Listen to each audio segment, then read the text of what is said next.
Salut tout le monde et bienvenue dans ce décryptage. Aujourd'hui, on embarque ensemble pour un voyage absolument vertigineux. On va partir de l'immensité de notre cosmos, plonger tête la première dans les mystères du cerveau humain pour finalement atterrir sur nos créations technologiques les plus récentes. Accrochez-vous, ça va secouer. Alors, pour commencer, voici une petite question pour vous, retourner le cerveau d'entrée de jeu. L'esprit humain, est-ce que c'est la chose la plus fascinante de toute l'existence, ou est-ce qu'au fond, ce n'est une série d'illusions biologiques ultra convaincantes, juste conçues pour nous maintenir en vie? On va essayer de démêler tout ça. Bon, passons à la première section, le fameux paradoxe de Fermi. Où sont-ils tous? Imaginez un peu la scène. L'univers est infini. L'énergie est absolument partout. En toute logique, avec les milliards d'années qui se sont écoulées, des civilisations auraient largement eu le temps de coloniser toutes les galaxies. Et pourtant, rien du tout. Zéro.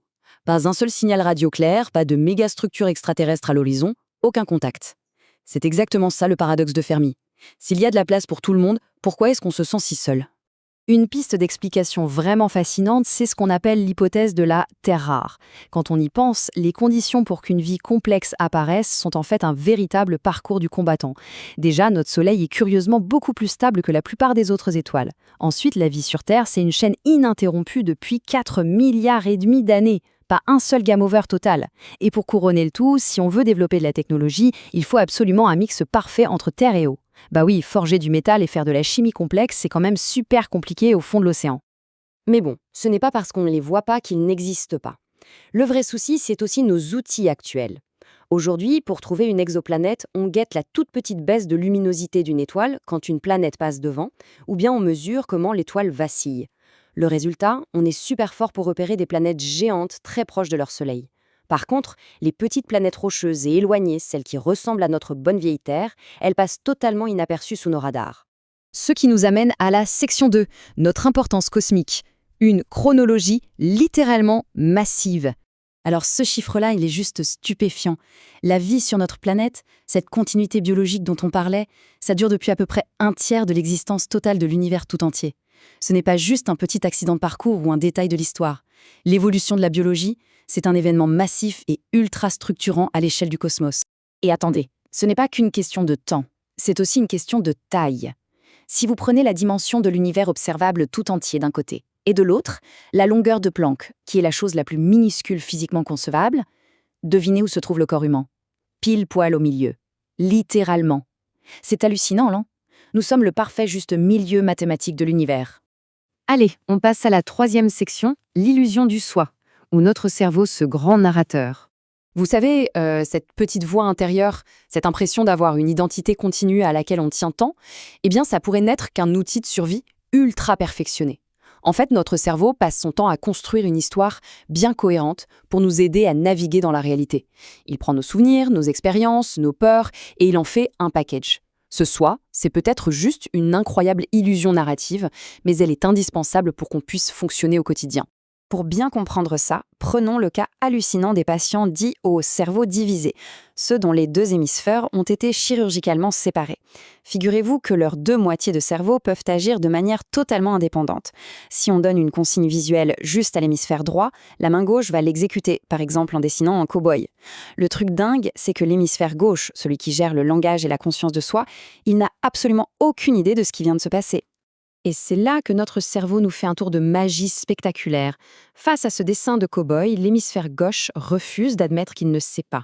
Pour garder l'illusion que tout est sous contrôle, il va inventer une raison de toute pièce avec un aplomb incroyable. Il va dire par exemple « Oh, j'ai eu une envie soudaine de dessiner un cow-boy ». C'est ce qu'on appelle la rationalisation rétrospective. Ça prouve à quel point notre sentiment intime de libre arbitre est fabriqué en temps réel par notre neurologie. C'est fou, non ?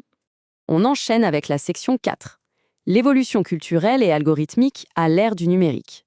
Si on regarde l'histoire, chaque fois qu'on a inventé un nouveau moyen de diffuser l'information, ça a commencé par un immense chaos. Prenez l'imprimerie. Avant de nous amener la philosophie et le siècle des Lumières, l'un des tout premiers best-sellers mondiaux, c'était le Malleus Maleficarum, un manuel hyper violent qui expliquait comment chasser et brûler les sorcières. L'imprimerie a totalement déstabilisé la société pendant des siècles. Et aujourd'hui, avec l'ère d'Internet, on vient tout juste de renverser la table à nouveau. Dans ce nouveau monde numérique, l'information évolue exactement comme un virus biologique. Les algorithmes sont sans pitié.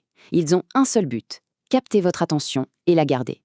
Et qu'est-ce qui marche le mieux pour capter l'attention d'un cerveau de primate comme le nôtre? La peur, l'indignation. C'est le carburant de ces plateformes.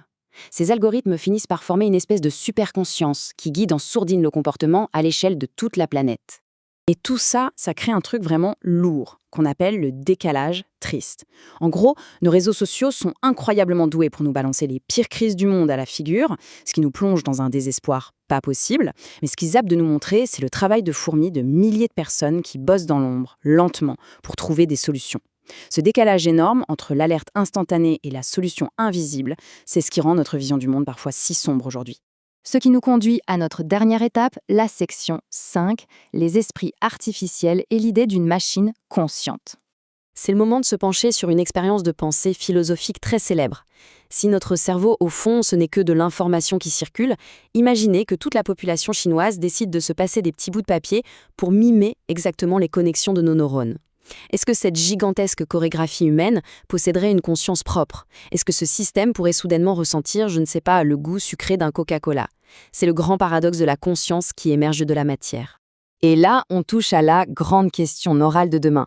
Vu qu'on fabrique des réseaux informatiques toujours plus complexes, est-ce qu'on va franchir une limite où la machine arrête de juste calculer pour commencer à vraiment ressentir? Un ordinateur aussi évolué pourrait-il un jour faire l'expérience de la douleur? Pourrait-il réellement souffrir? Bon, rassurez-vous, pour l'instant, on en est un peu loin. Prenons l'exemple de Neo, un robot humanoïde conçu pour la maison qui coûte la modique somme de 20 000 $. Malgré ce prix hallucinant et toute la technologie embarquée, ce robot évolue pour le moment dans une maison avec la grâce et la coordination d'un petit enfant un peu émeuché. C'est très maladroit. Mais la façon dont il apprend à ne plus être maladroit, c'est fascinant. Pour lui apprendre à ranger une cuisine, on ne tape pas des lignes de code magiques sur un clavier, non. Un humain met un casque de réalité virtuelle, prend le contrôle du robot à distance et fait le ménage à sa place, en temps réel.